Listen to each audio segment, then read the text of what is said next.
name, Judy Guerrero, present. Rogelio Nagur, present. Bethany Perez Lusca. Nicolas Romero, not present. John Bart is not present. Jorge Sanchez, not present. Teresa Jimenez, present. Guillermo Ramirez, present. Corina Rodriguez, present. Okay.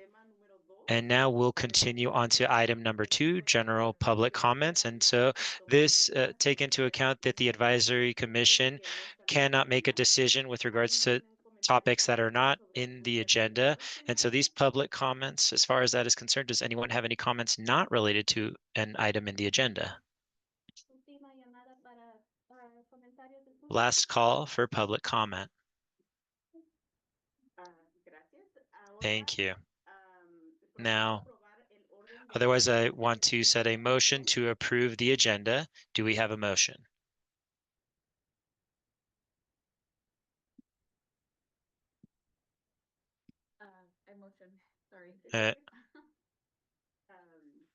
Jennifer motions. Would someone like to second the motion? I second the motion. Thank you, Rogelio. Thank you, Judy. All in favor, say aye. Aye. Thank you. Sounds like everyone's in favor. Now, we will continue on to item number 4, which I think it is one of the most exciting things that we'll be discussing today.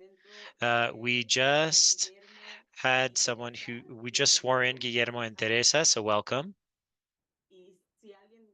And so if someone from the commission would like to say something, they're welcome to. Otherwise, I'd like to say that, I know that you've been waiting for a while to be a part of this group. And so thank you for being patient. Sorry that there was a delay, but we're happy that you're here now and that we'll be working together and, to do everything that we have to do. Any other comment? Yeah, so I'm really happy to see both of you here. In these last weeks, I have had the opportunity to get to know Guillermo a little bit more, and I really admire him. I'm really excited about what we will be able to do here with him. And also in the last few months, I've been lucky enough to get to know Teresa over the last few months, so I'm really glad that she accepted when we invited her to this commission. So welcome.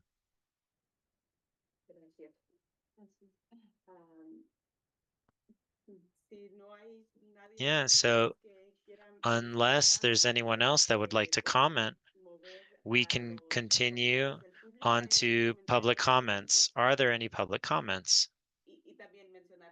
And likewise, also mention that we also have John Barst present as well. Welcome. John Barst, to correct. Last call for a public comment. Thank you. All right, and so now we will continue on to item number 5, the presentation and discussion, which is an overview over the Brown Act and the roles and responsibilities of commission members. And so this will be presented on behalf of Lauren, the Deputy County Attorney. Thank you, Lauren. Great.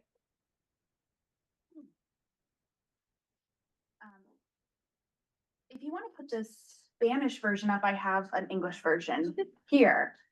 And hopefully we'll make that work. I'm sorry, I don't speak Spanish. I grew up in Arizona. I really should. But here we are. All right. Hello, everyone. I know many of you, but for the new members, my name is Lauren Carroll and I'm a deputy county attorney. So I'm an attorney working for the county and I support this commission among others and other departments within the county. And today I'm here to talk to you about the Brown Act, which is one of California's public transparency laws for commissions, boards, and groups like this. And it's always good to get a refresher for those of you who've heard me give this presentation before, and great for new members to learn. And the reason we have this Brown Act is essentially to prevent secret discussions and secret decision making. So any decisions by boards and commissions have to happen out in the public. Right, next slide, please. All right, so this is repeating what I just kind of said, but that public business must take place in public meetings.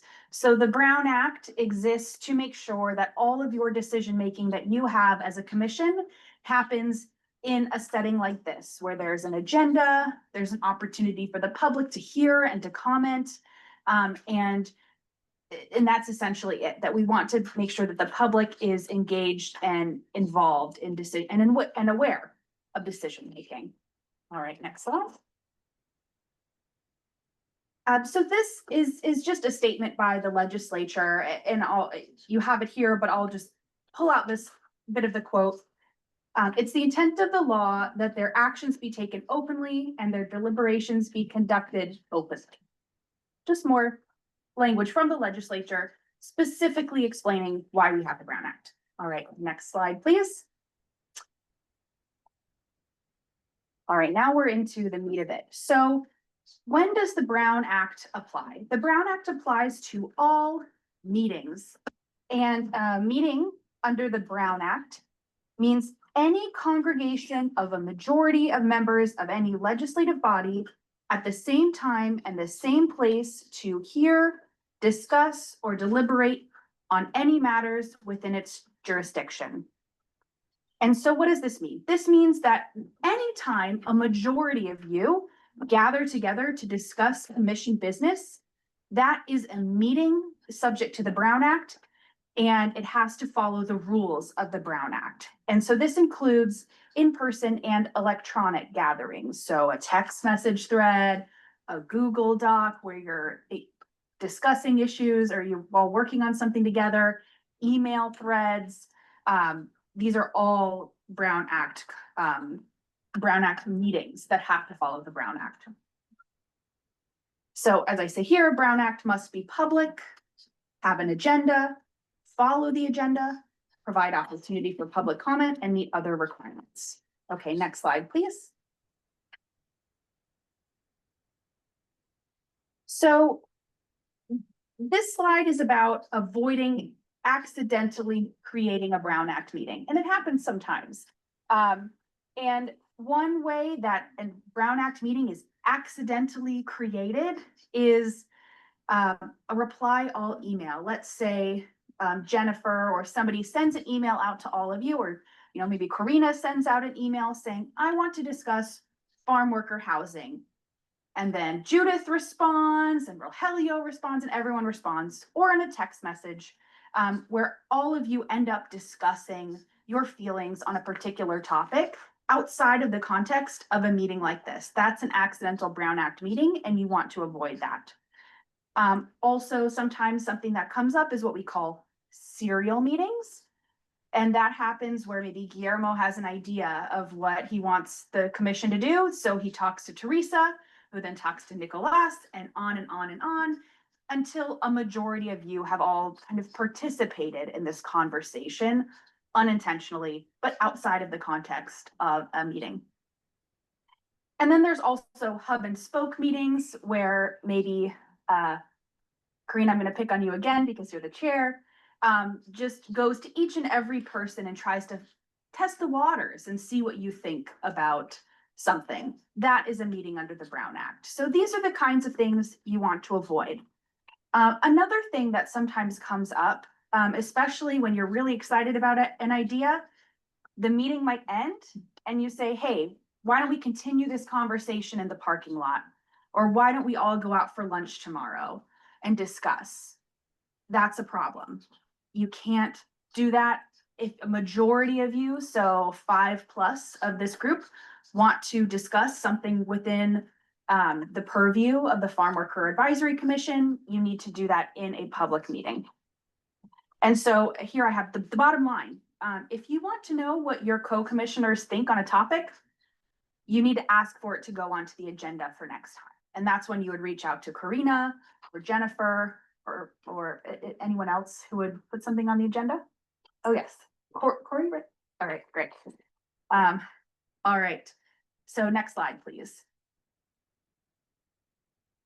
Okay, so when doesn't the Brown Act apply? So this doesn't mean you can't talk to any of your co-commissioners about Brown Act business outside of this meeting. It's just limited. So commission members can gather without triggering the Brown Act for if you all go to a conference that's open to the public. So if there was a conference or some sort of gathering about farm worker issues and all of you wanted to go, that's not a problem. That's okay.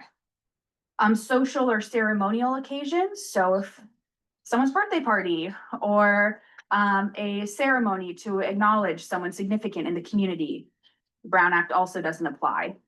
The public meeting of another agency, let's say the County Board of Supervisors or the Healthcare for the Homeless / Farm Worker Health group was going to be discussing something and all of you wanted to attend to hear about it. You could go to those meetings and not violate the Brown Act. It also doesn't apply to individual meetings between members. So like I said, you couldn't all gather in the parking lot to keep the conversation going. But if you just wanted to talk to one or two other people, that would be okay.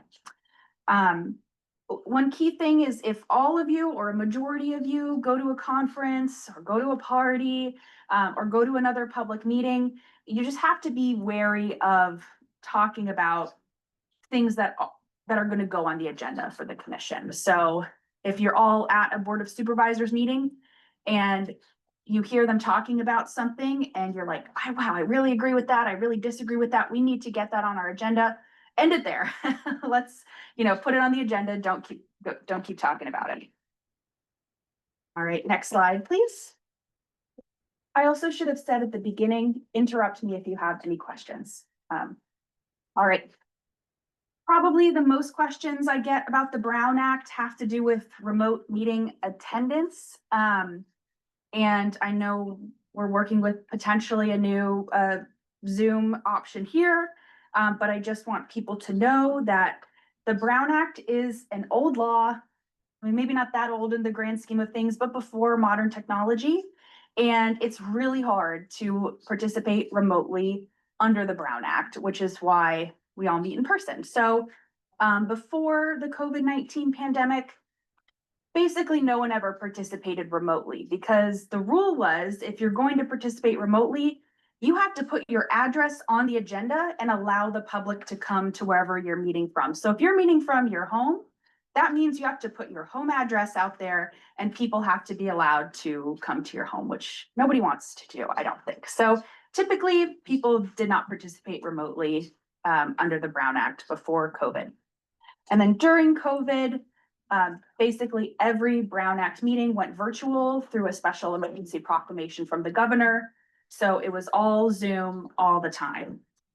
But now we're back to this kind of pre-Brown Act era with some exceptions. So those are, next slide, please.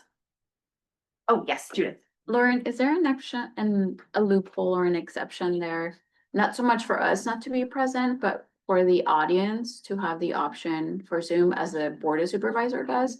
They have the option for people to be present or for the option for call-in. For the public? Yes, for the public. Yes. So the Brown Act, the only people who are subject to the Brown Act are you as commissioners. Nobody else has to abide by the Brown Act. So the Brown Act doesn't, it has some rules for bigger commissions, but for commissions of your size, the public doesn't have technically a right under the law to attend remotely. But if you have the technological capability and you desire to do it, you can make it possible for the public to attend remotely. Would we have to do it through a motion or is it depending on our capacity to have the technology to do that? I don't think you necessarily have to do it through motion. What I would recommend it in the case of your group, it depends on what the county staff is capable of. And so a discussion with staff is how I would accomplish that. Okay. So remote meeting attendance now, the old teleconferencing rules still apply where you can participate remotely if you put your address on the agenda. Additionally, In limited circumstances, members can join remotely if we have the technological capability, without making their location public in limited circumstances. So these are kind of emergencies. You have a medical emergency, a family emergency, a unexpected child care or dependent care need. But these can only be used twice per year per member. And in that case, you have to make it possible for the public to participate. So if you don't have an option for the public to participate remotely, then the commissioner can't participate remotely, but those are the limitations. And you must have a majority of the board present in person. All right, next, does that generally make sense to me? Next slide, please. Okay, the Brown Act and social media. So the legislature decided to get with the times a little bit and passed a law a couple of years ago related to the Brown Act and social media. And this is because, if you recall back to when I was talking about accidental Brown Act meetings, you can imagine if John posts something on Facebook or whatever, and all of you start commenting on it, you could create an accidental Brown Act meeting. So the law now says that you are invited to communicate with the public about commission business, to promote things that you're doing, solicit feedback from the public, answer questions from the public, but you are not supposed to use social media to communicate with other members about commission business. It's okay to post happy birthday, I saw this funny meme and I thought of you, but you don't want to be commenting or sharing or liking, disliking posts about farm worker commission business on social media. And this isn't on the slide, but just one thing I wanted to mention is, as public officials now, you also have to remember that the public has First Amendment rights. So to the extent that you are using your social media to post about Farm Worker Commission business, like, this is what the Farm Worker Commission is doing, what do you think about it? You should not be blocking or deleting comments on there. And if this ever comes up for you, if you ever have questions about it, our office is here to help. Okay, next slide, please. Okay, so what happens at a public meeting under a Brown Act meeting? So effective notice is essential for an open and public meeting. For a regular meeting, which is what we are at today, the meeting that occurs every other month, same time, same place, or well, you switch places, but generally the same time, same place. The agenda must be posted 72 hours in advance. So if you think of this awesome idea that you want the commission to talk about, but the meeting is tomorrow, I'm sorry, it's too late. It has to wait for the next meeting. If you have a special meeting, which is a meeting that occurs outside of your regular meeting schedule, the agenda is posted 24 hours prior, and that's usually for things that come up that are unexpected. In my experience, boards and commissions like this that are smaller advisory commissions don't tend to have many special meetings, but I could imagine if you have a study session or a retreat or something like that, that might be a special meeting. There's some rare exceptions where something can be put on the agenda within the 72-hour window. They rarely apply, but it would be an emergency scenario. If you needed to discuss something that there's no way you could have known about it 72 hours in advance and you have to talk about it, it cannot wait, then you can add it later, but those rarely come up. The agenda must contain a brief description of every item to be discussed so that the public can look at it and decide, do I want to go to this meeting? Do I have something to say? And make that decision.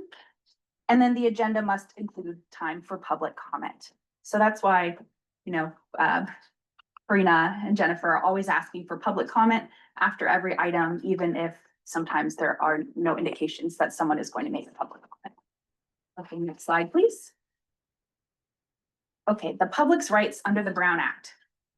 The public has the right to be notified of items on the agenda. They get that through the agenda. The right to attend without identifying themselves. People are allowed to speak without saying their name or who they are. The public has the right to record the meeting. These are public proceedings. They have the right to speak before or during consideration of an item. That's the public comment process. They have the right to see the board materials, which is why when the agenda gets set out over there, it also includes all of the materials that you all see as well. And they have the right to say anything, even if it's unrelated to agency business. Someone could get up here and make a public comment that you can tell they really should be talking to, I don't know, San Francisco City Council or Board of Supervisors. And why are they here? I don't know. They're allowed to. The public is only excluded from a meeting when the board is in, or a commission is in closed session. Your commission is never going to be in, well, I guess I should never say never, but closed session occurs when you are requiring, for example, confidential legal advice to make confidential legal decisions, decisions related to personnel, other decisions that require some modicum of privacy. All right, next slide, please. Okay, responding to public comment. This comes up a lot. People wonder, how much do I have to or should I engage with people who are making public comment?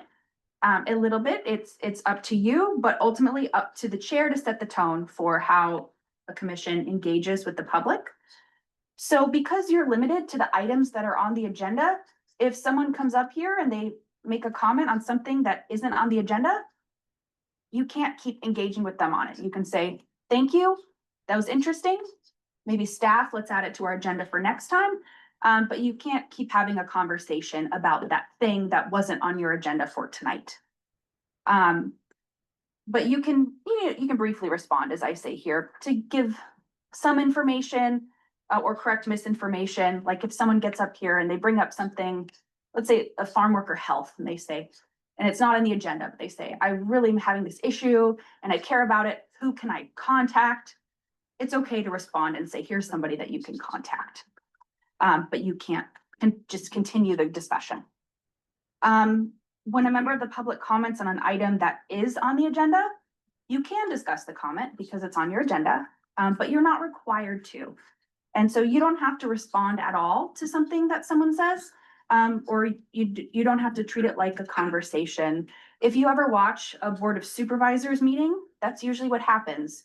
People give comment and the chair or the president of the Board of Supervisors says thank you, and they move on to the next commenter. And it's not to be rude or dismissive of the people making comments. It's just sometimes at meetings you have a lot of people making comments and you have to keep the meeting moving. And you also don't necessarily want to give the impression that you're favoring one commenter over another. So but it's really up to you. Okay. Next slide. All right, people always ask me, what are the consequences for Brown Act violations?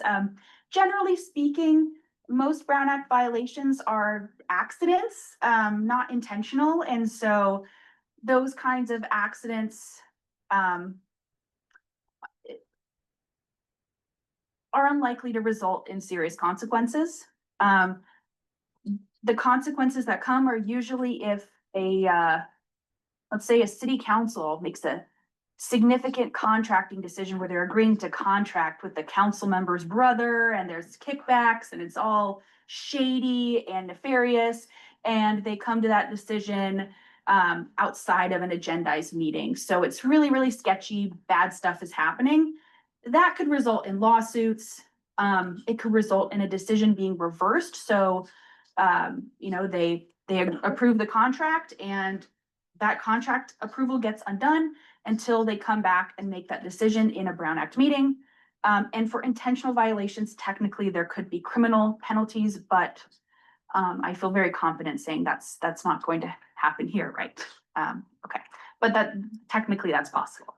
More commonly, it's media and political scrutiny. A decision is made and people in the public feel like it was made behind closed doors and they complain. But again, in these advisory commissions like yours, things like that rarely happen.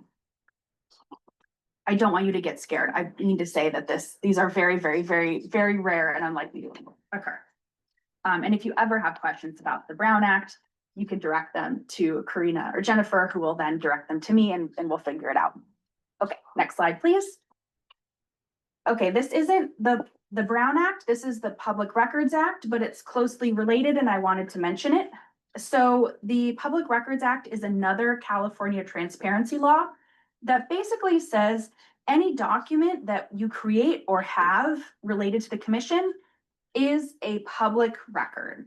And that public record is subject to disclosure unless an exemption applies.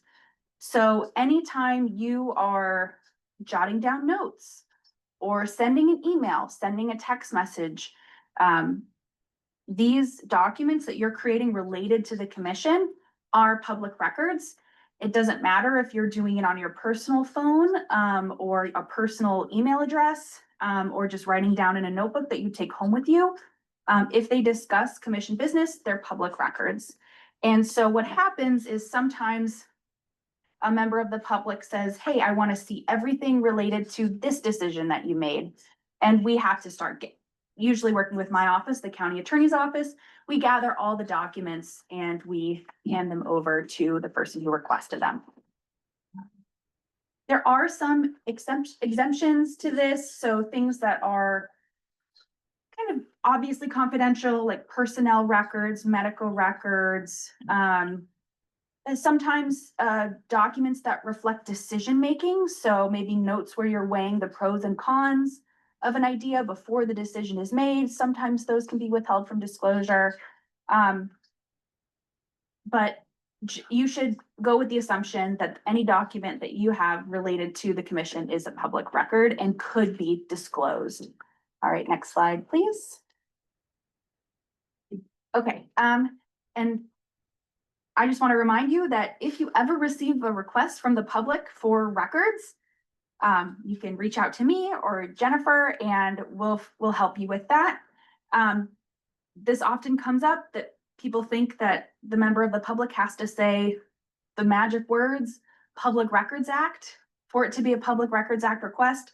That's not the case. If they say, I want this document, I want that document, there are no magic words, that counts as a records request under the Public Records Act, and we have to respond within 10 days. So it's pretty important to reach out quickly, but hopefully that won't happen to any of you. But if it does, it shouldn't be a problem. Okay, I think that's my last slide. So with that, any questions, thoughts, concerns? Okay. Did you say it was more than 3 of us or 4 of us that couldn't be in one space together? So there's 10 members of the commission total. So I would say 5 or more. Okay. Sure. And if 5 of you are all together for some other event, that's okay. Okay. Just as long as you're not all gathering for a conversation that's like, hey, I know this thing's gonna be on the agenda next time. What do you think about it? Let's discuss. Those conversations should be saved for the meeting. Okay, thank you. Yeah, okay, great. Thank you. I didn't get told to slow down once. It was beautifully done. That's the- Thank you.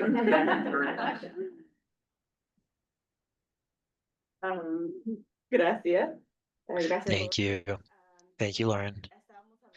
And we were discussing with Lauren and Judy here that about the fact that we need to be present in person. And then it was mentioned that, you know, as far as having someone here for a comment, you know, or as far as an audience, that it can be either in person or virtually. And so that we have to have the availability to produce that. And, you know, in the past, that was not an option.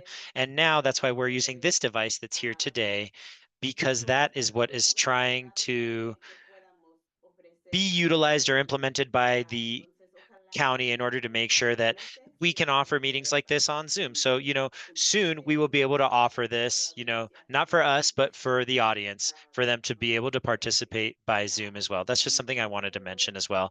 Any comments before we move on to public comments? No? Any public comment?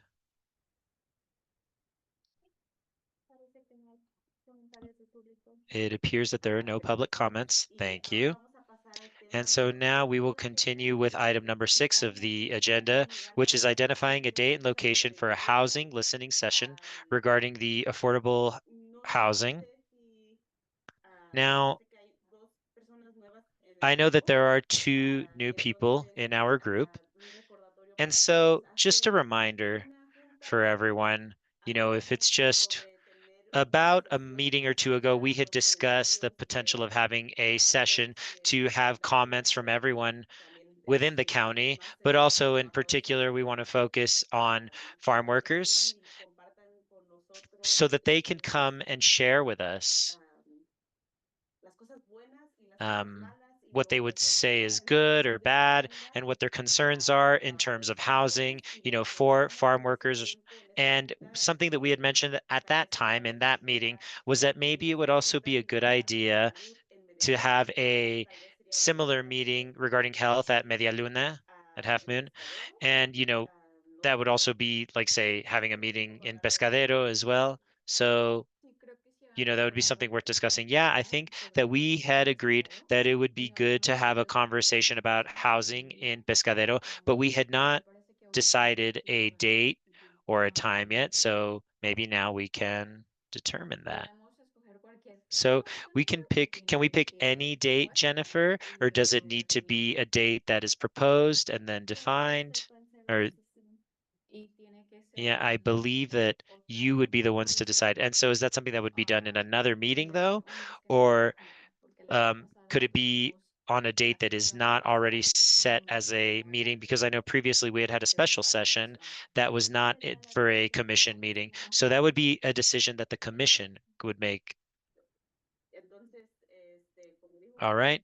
Well, as Judith said, we can have a special meeting or a special session in the next month, or if you'd prefer, we can wait until the next time that we have a meeting, which would be in May, but maybe that's a bit far out.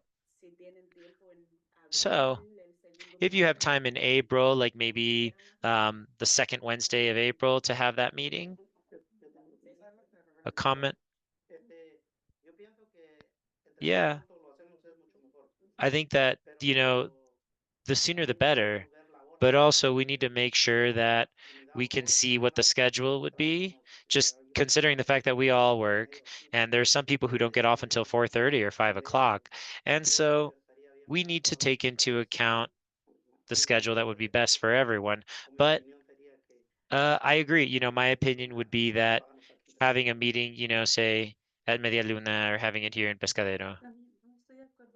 Yeah, I also agree that it would be good to do it here in Pescadero in April.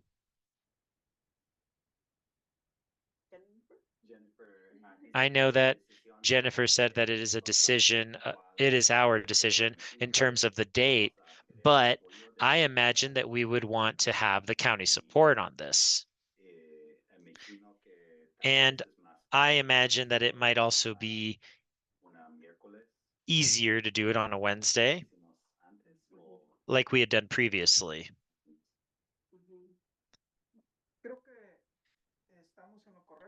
I think that you're on the right track, but it's, worth having the discussion because if we don't have this discussion or, we'll make it available to the community, given their needs and also for the situation that some homes find themselves in. And so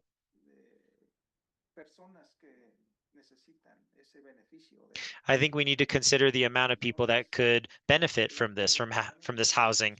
So I think we do need to have a discussion in the first place to select a date, or at least maybe we should select a date now, and then from there we can have that discussion so that way we can have a few, have people be informed of this so that they understand the need, because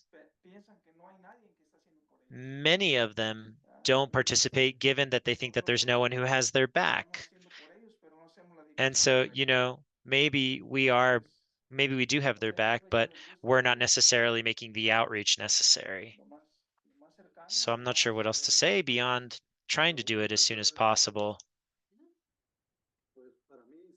Yeah, I mean, for me, my point of view would be trying to do it as soon as possible, or the date that you all agree on, so that way we also agree on that.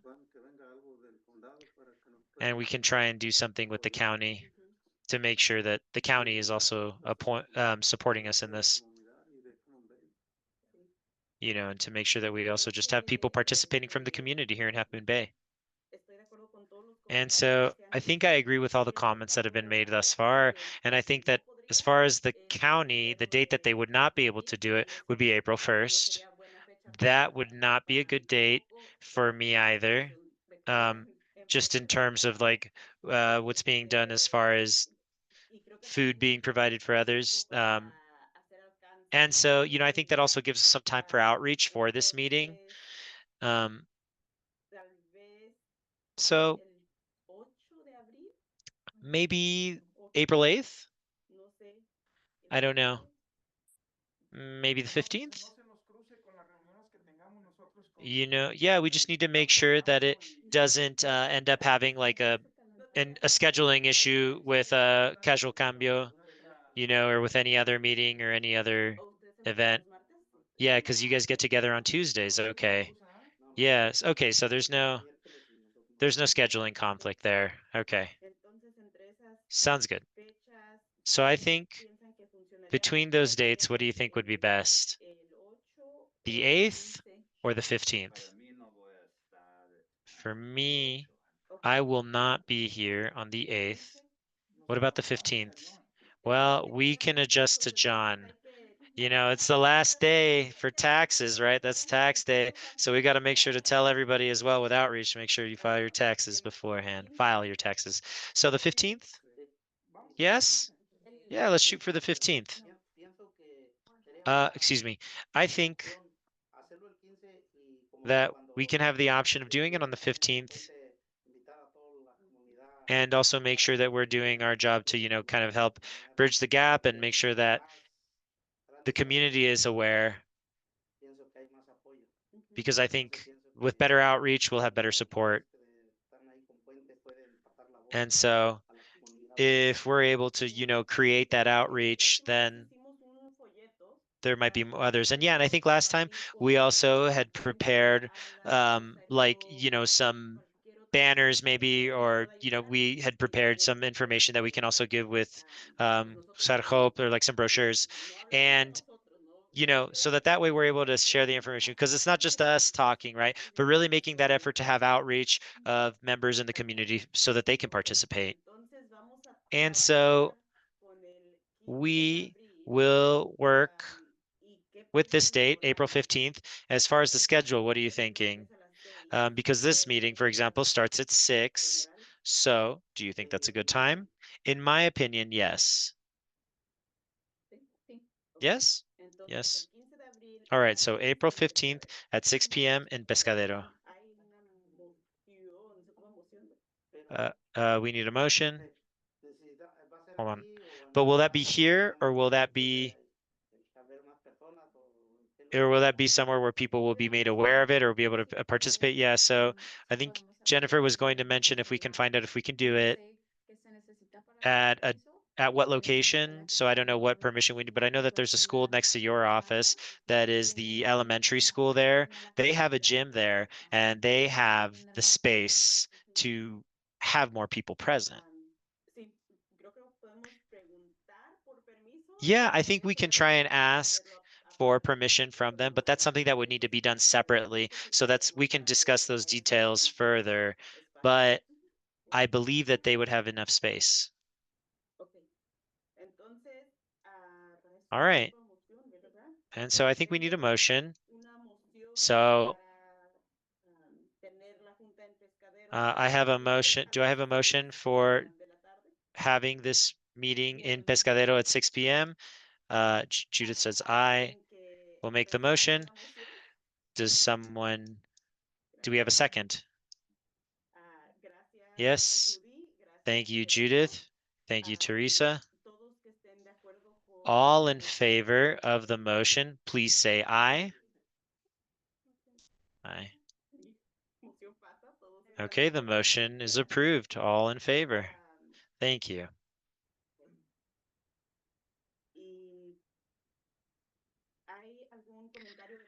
Now, are there any public comments?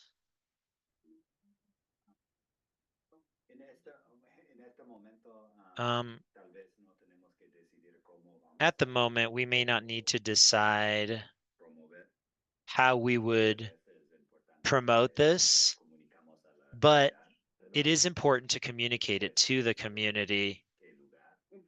Maybe once we've decided where this would be getting done. Yeah, I think what we did last time was that we selected a date, and then with the county team, we selected a location, we prepared a brochure, and then from there, Jennifer would send that brochure, or that leaflet, and then from there, that's something that's available, and then from there, that's when I am able to, be able to send something to Jose Job, to Alice, to Puente. Yeah, that's what was done last time. Are there any public comments? Last call for public comments. Thank you to everyone. All right. And now we will continue to item number 7, a motion to establish priorities and develop a work plan. And thank you, Debbie, for being here to help us with this portion. Thank you, Karina. I also only speak a little Spanish, so we'll have to do this in English. My name is Debbie Schechter, and I have a contract with the county to support boards and commissions like yours with setting priorities and coming up with a work plan to guide your work over the next year or two. So I've met most of you. It's nice to meet you, Teresa and Guillermo. At your last meeting in January, we talked about some ideas for your priorities for what the commission wants to work on for the next year. And so what I wanted to do today is just briefly cover what we talked about last time, find out if you have any other ideas, and then see if you all can agree on maybe 2 priorities that you want to work on over the next year, and then come up with committees of less than 5 people that would work on coming up with a work plan for those priorities. And so then the goal would be that those committees would work on the ideas and bring them back to the full commission at the next meeting in May. And at that time, you would vote on the priorities and the work plan. So just as a reminder, last time, the 2 priorities that came up in our discussion, actually the 3 priorities that came up in our discussion were, we got updates from your last year's priorities of health and housing. I think that there was general agreement that housing, and especially the need for farm worker housing in Pescadero, continues to be a priority.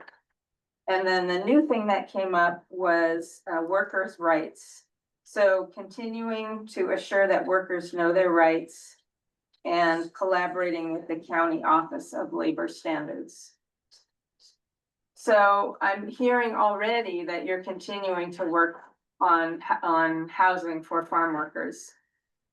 So I wanted to see if there are any other ideas that didn't get mentioned last time, and especially for our new members, if there is something that you think is really important for the commission to work on over the next year.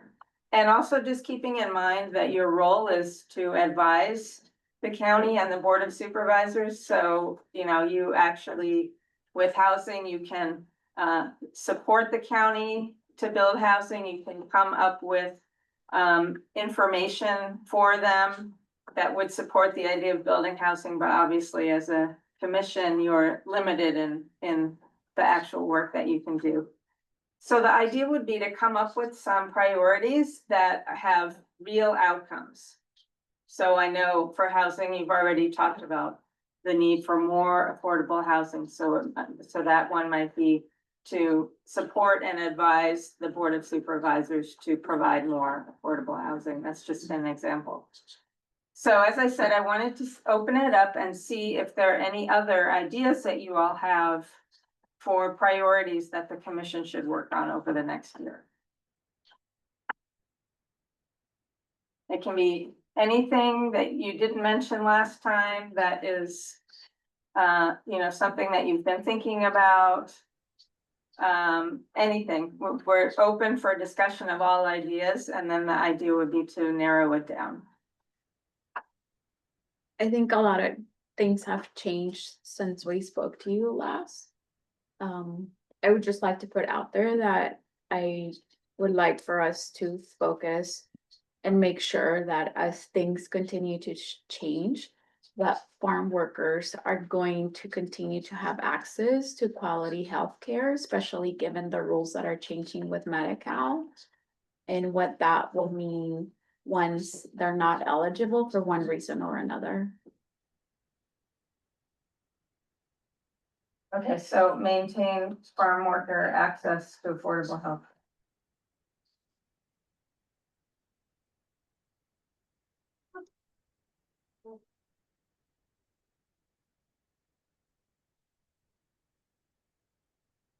Thanks. Any other ideas?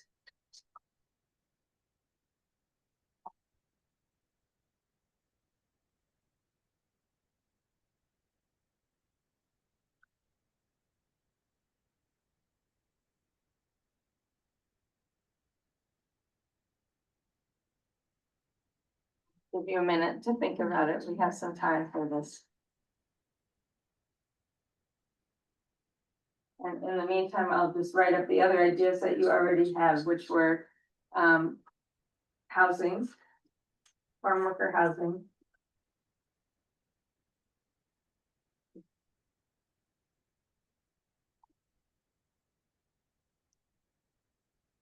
And workers' rights.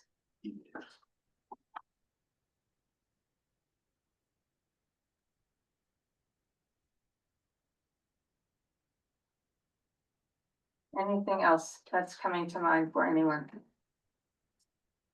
Yeah, Rogelio. Nosotros en el grupo donde estamos. So for us, the group that we are in, Siempre hemos comentado que we've always como thought la or comunidad aquí en Pescadero mentioned that necesitamos the una community here in Pescadero o un needs a doctor clinic nos atienda porque or a tenemos doctor cada that vez can que see tenemos us. emergencia y Because honestly, sometimes there's emergencies and we end up having to go to Half Moon and, they're not able to see us because there's no appointments. And it gets a little complicated for us that work in the fields and we don't have a doctor or somewhere that we can go if there's an emergency. And so that would be a good idea if there can be something like that here in Pescadero. So the need for an emergency clinic in Pescadero. Okay, and that's related to healthcare, obviously.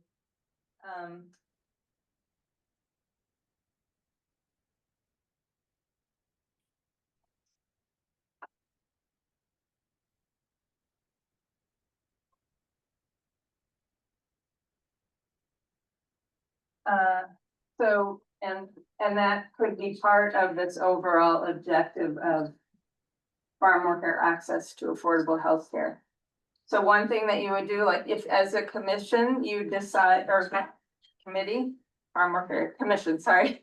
As a commission, if you all decide that healthcare is something you want to focus on for the next year, the small group that works on developing this as a priority and coming up with actions could come up with some more specific things, like one of those things that we'd want to see would be related to healthcare, would be an emergency clinic.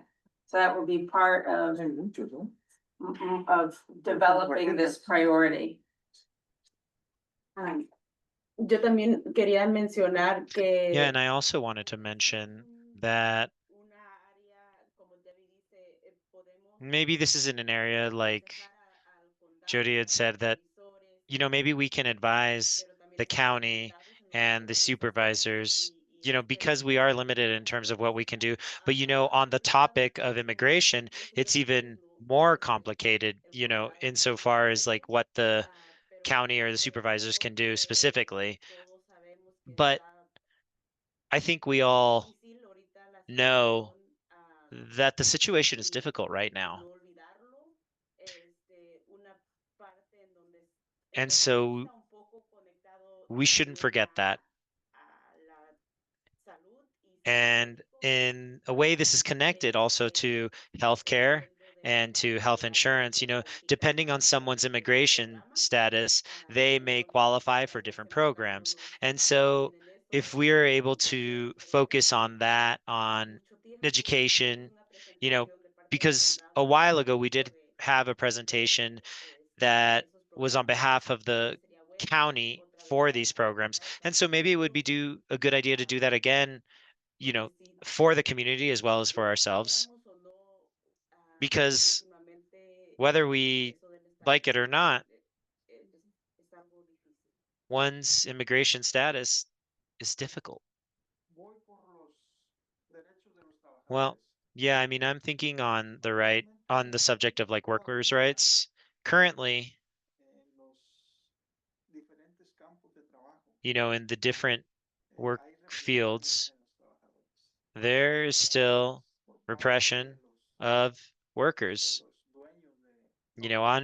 on behalf of the owners, not all of them, but some. And so I think it's important to make everyone aware, as far as the ranch owners and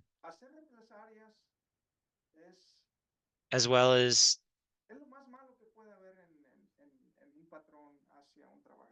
to be repressive, to be abusive as a boss. That's one of the worst things that you can do, and that is something that we realize is that many workers are not in a stable situation. They are navigating between different uh, farms or ranches, and there might be resentment on behalf of the boss, um, towards certain workers, and they end up getting, fired or laid off, and you know, and this is what they live off of. And so I think that this is necessary, to create the opportunity for justice for these employees, So I don't know if I'm explaining myself, but I think that this would be something essential. There are some owners who, when a worker leaves, they don't even pay them what they're owed, as far as like their final paycheck or what have you. And that is delicate. And being able to support the workers who have conflicts with the farmers.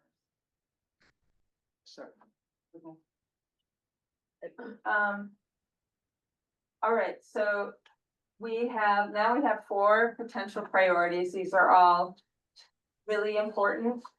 Debbie, can I add something to Yes. the immigration? I know that the capacity of the county is very limited in that topic. Yeah. And I know that there has been attempts to, in a very cautious way, because there are consequences when you take certain or when you enact certain policies as a county at a federal level. But I think in that topic, I would really like to hear from the farm working community, how they are feeling and how the whole enforcement of immigration policies is impacting their lives in every way, which is health, housing, mental health. I know that the Board of Supervisors has had many opportunities to hear from different communities. I would like to see a forum where farm workers feel safe to come and share their feelings. In Half Moon Bay, there is a family that the wife has not left her home or rarely leaves her home ever since the new administration took office. And I think, I keep repeating that story, but I think it would be great opportunity for the county to hear. And I completely understand that what they can do is limited. But so that it can help for them to make a decision to their limitations as they continue to make these decisions cautiously for the better of the county. Right, right. So to provide more full information for the county and for residents, for farm workers to be able to share their feelings and impact with the county so the county can make better this policy decisions. Okay, thank you for that addition. So these are all big and important and challenging topics. And you all only meet every other month and there's only 10 of you. So my suggestion is that you try to narrow these down. And I know that's really hard because they are all so important. And sometimes our tendency is to say, oh, well, some of these relate, so can we just combine them? And that just creates more work for you. So I want you to really think about over the next year, what you think that you can accomplish. What is realistic and what is really the most important for you, to you all. And so I do want to suggest that you pick two. And the process that I would suggest is just have each person come up and mark the two that are most important to you. But I want to see how that sits with you. And that doesn't mean you can't do anything on the two that you don't pick. It just means it's important for you to have priorities so you can make a plan to achieve them and then look back on what you accomplished and feel like you accomplished something. So how does that sound? Okay. All right, so I have a couple markers and I can grab a couple more and I'll just ask each of you just to take a minute and come up and just put a mark like this in front of two. So, and then we'll see where they end up. It looks like Jennifer wants someone left. It's not like that. Oh, awesome. Thank you.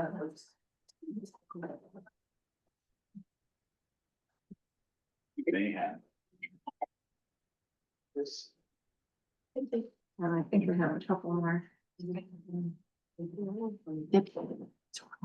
Oh, great. Thank you. Is that the original? Oh, okay. Right, all of these. Okay. You're just gonna translate it.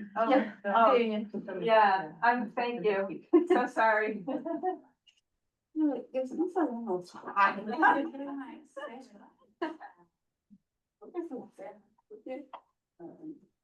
Sí.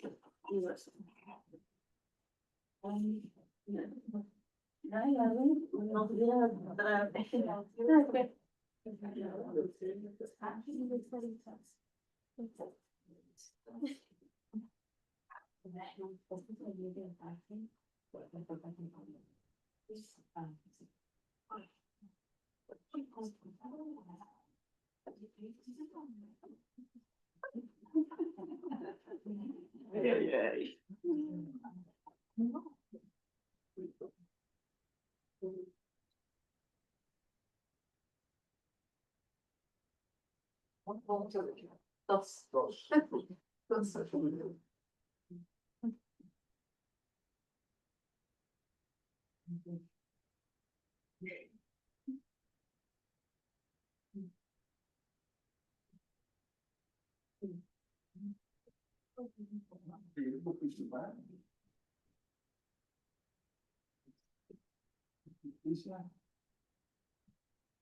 Aquí entra lo mismo, ¿no? Derecho de los trabajadores.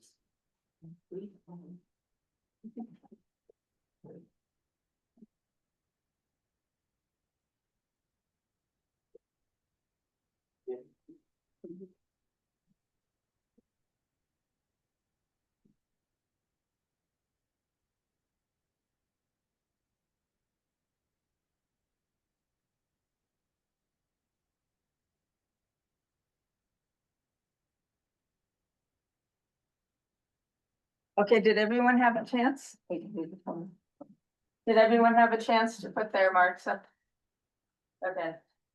So it looks pretty clearly that farm worker housing got the most votes and healthcare got the next most votes.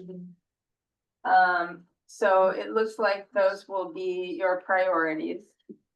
And, again, not to say you can't work on anything else. You definitely have some great ideas here and some interest in doing these things around, justice for workers and immigration. So you know that those, those are some other ideas in case you have time. So the next thing, one thing that I forgot to bring was a chart that I give to commissions to help them put together their work plan. So I will give that to Jennifer and she can pass it on to you, but it's a chart and it has the overall goal on the top, which might be healthcare, maintain farm worker access to affordable healthcare. That might be the overall goal. And then underneath, you would list what are some actions to help you get there. So maybe there is, something about hearing more from farm workers about their healthcare needs, although you already did that last year, I'm just remembering. But maybe, doing something around the emergency clinic, or what are some tasks that you can come up with that will help you achieve that goal? Also, you would, on the chart, you would put who. So who is gonna work on that? Individual commission members, organizations that you're gonna partner with, county staff that you need to work with, who's gonna work on that?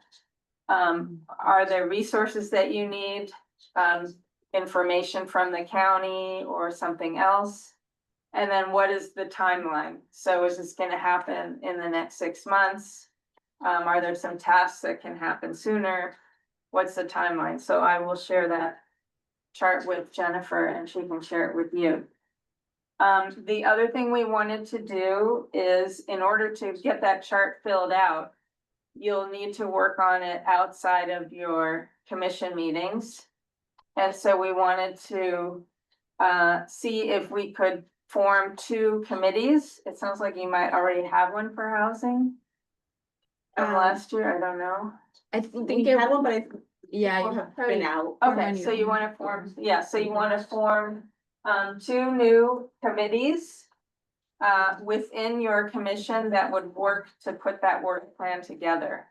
And ideally, we also would have 2 people volunteer to be a lead for each committee. So that person would do the organizing, maybe schedule a meeting outside of this meeting that would have less than 5 people, so as not to violate the Brown Act. And then you could meet as a committee and bring the results to the next commission meeting to present to the commission and to get a vote on the work plan. So do we want to see, do you have an idea of which committee you might want to be on? Maybe I'll just ask for a show of hands and then we'll see how it works out. So who is most interested in healthcare?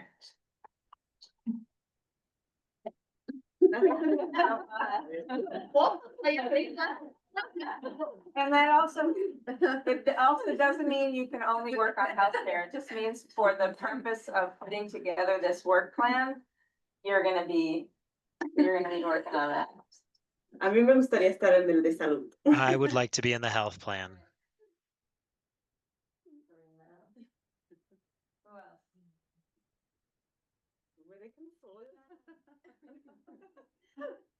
She needs help. She's very busy. Well, let's move to farm worker housing and then we can go back to healthcare.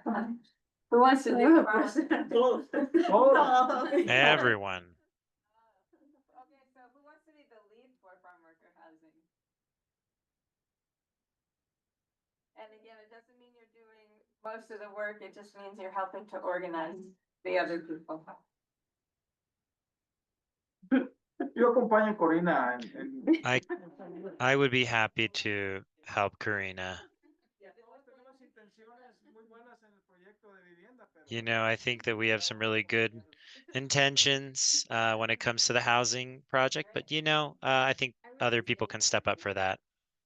Stephanie, should we just assign her because she's not here? She's the lead. As the lead. That's the consequence of not. What's her Can we name? do Sorry? Stephanie? Stephanie? Yeah. To the housing though, Debbie, not the healthcare. Oh, to housing. Yes.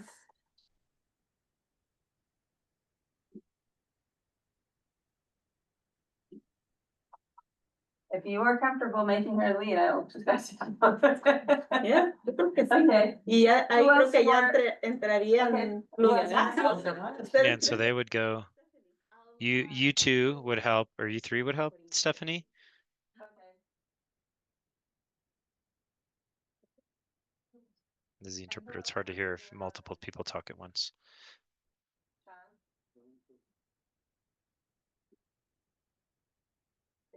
Creo que Guillermo dijo.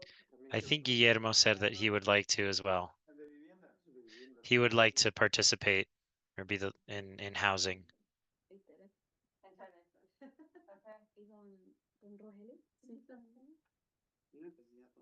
And then Rogelio? Rogelio will stay on housing too.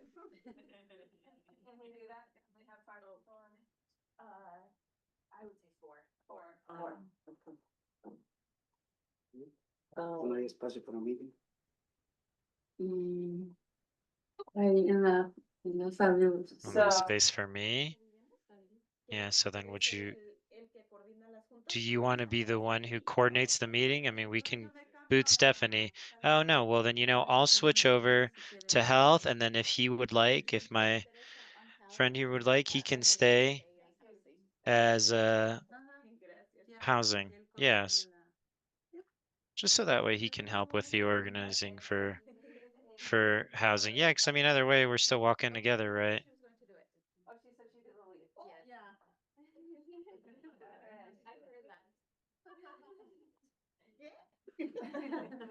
She's not saying that. I thought you said that. No, no, no dije. No, she- No, I didn't say that.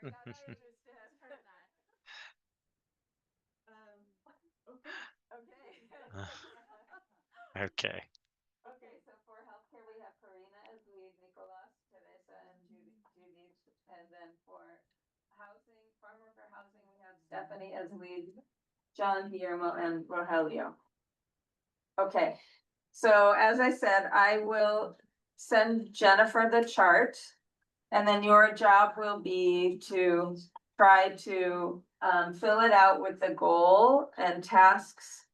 And who will be involved, what's needed, and a timeline. You don't have to fill absolutely everything out, but just have an idea of the overall goal and the tasks. And some sense of responsibility and a timeline, and then you would bring that to your next meeting in May for the commission to review what you came up with, you make any comments or additions, and then ideally to vote on it as your work plan. Okay. Okay? Okay. Great job, thank you. Gracias. Thank you. All right. Do we have any public comment?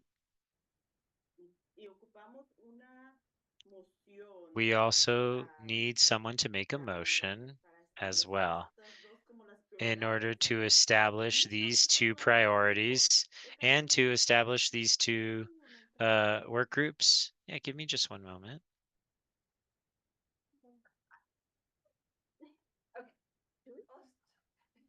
Jennifer and I were trying to work something out about what is quorum, because you have 2 vacancies. But it's still a 10-member commission, so the quorum remains what it is, which is 5 or more. And then a motion about to create the committees. Yes, sorry. The motion could be to create You could do two motions or just one motion to create the two committees with these members. Does that make sense? Mhm. Or you could do one for the healthcare commission and one, or committee, and one for the housing committee. Okay. I make a motion to create two committees with the, do I need to list out all the members? You can say as they are listed here. As they are listed here for these two priorities. ¿Alguien respalda esa moción? Will someone second the motion? I will second it. Rogelio beat you. Thank you. Thank you, Judith. Thank you, Rogelio. All in favor, please say aye. Aye. The motion passes. The motion is approved. It seems that everyone is in agreement. And thank you to everyone. Now we will continue with the report out. And so, as you remember, you can give a brief report out in terms of any event going on in the community, projects, or other updates that you would like to share to the commission. This is optional. You do not have to share. Anyone have anything to share?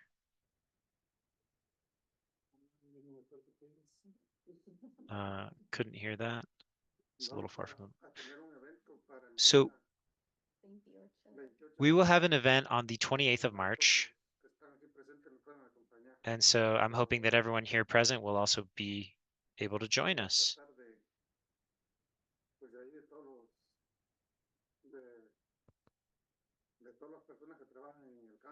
I would be hoping to have the participation of everyone here in the who works in the fields. There's going to be some food.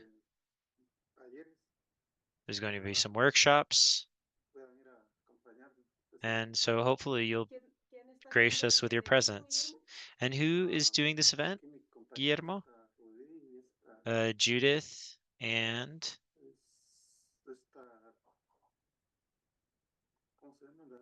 my colleague Judith, and then who else? I'll help you a little bit. Yeah, so it is the second, it is an event done by Cosign Help and Half Moon Bay. And so this event, as Guillermo had mentioned, is going to have workshops. It's going to have a roundtable for resources. It's going to have mole with tortillas. And our main speaker will be Teresa Romero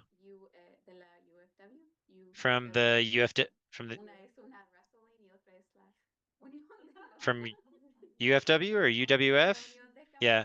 So Farm Workers Union. And then also we will have Congress member San Ricardo, as well as some other local members that were confirmed by District 3 from Supervisor Mueller, as well as some members of the executive team of the county, as well as the table that has resources will include people from the office of will be from the public from one of the public offices. Sorry, there's just a lot of echo. As well as this will be in Half Moon Bay at IDS. And so this year we will be doing this convention in a slightly different way. It'll be more abbreviated given that we are aware of everything that is happening right now. And so we'd like that people take into account that we want to make sure that, these farm workers feel safe, not physically and mentally as well, but we didn't want to let the year go by without making sure that we remember them and that we celebrate them and that we are supporting them as an organization, as a commission, and as well as colleagues. And so we hope that you can join us. And we are looking for volunteers. So if you have time to volunteer or if you'd like to register, we can help with that. Thank you. Thank you, Guillermo. Thank you, Judith. Anyone else? The schedule. The schedule is from 4 p.m. to 8 p.m. Oh, I forgot to mention, we'll have mariachis present as well.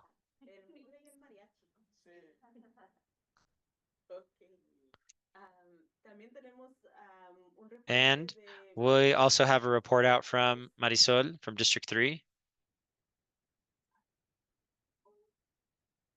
And the interpreter is correcting himself from previously. It was Public Affairs Office as well being there.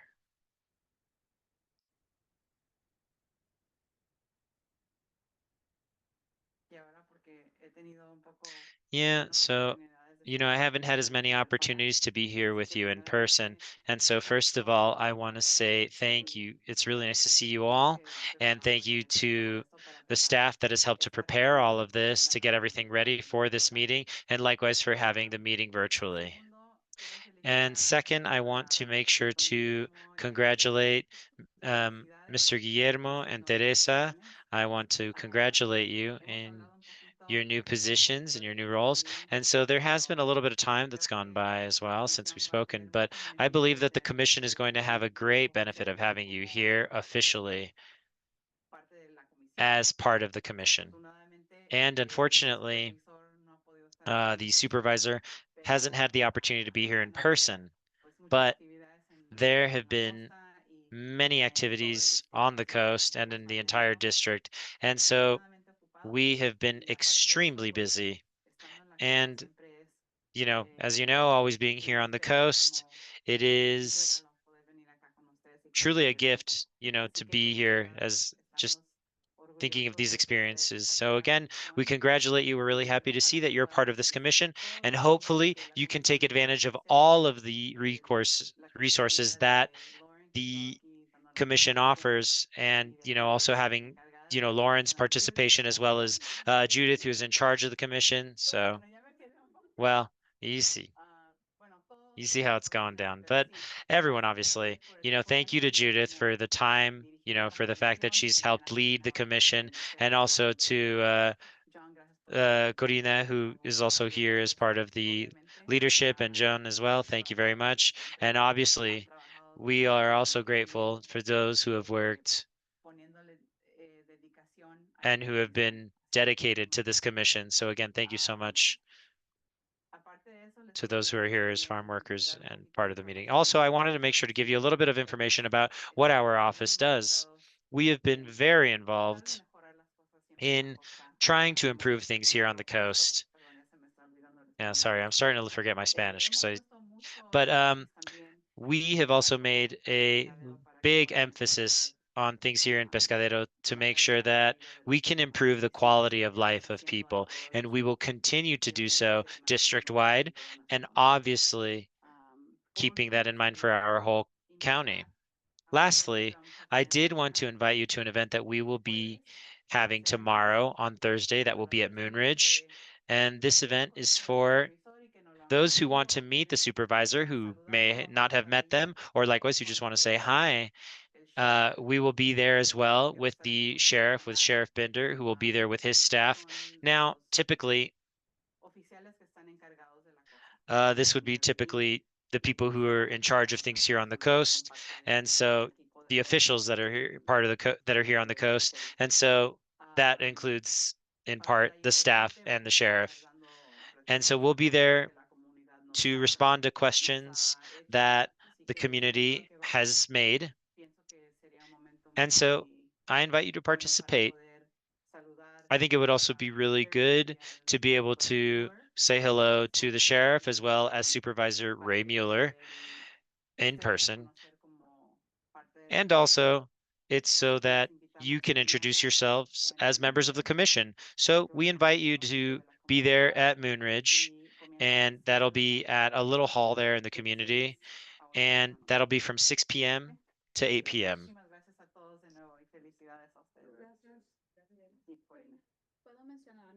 And can I mention something as well? Yeah. Thank you, Marisela. Yeah. So as far as the event, the convention event is it's in Half Moon Bay, but I think thanks to Puente support, there will be support or there will be transportation support. So if you know some of your work colleagues or friends that are also working in the fields, if they say, oh, well, we don't have any way of making it because we don't have transportation, let them know, let the Puente team know. Because Puente will be providing transportation services so that people can come and go, so round trip, with security, with safety, I should say, and without having to worry about getting there. Yeah, and also I forgot to mention, I know that we will have our own housing meeting on April 15th. Yeah, we have it jotted down. But also the PMAC group will have a meeting on the 17th of March. I don't remember the schedule. I think it's at 6 or 6:30. It's at 6. Okay. And so if you'd like to, put the word out on that as well, that'll be here in Pescadero. I think that's it. And I think unless anyone else is forgetting anything, I think we can go on to item number 9. It is 7:23. And so the meeting is adjourned. Thank you to everyone.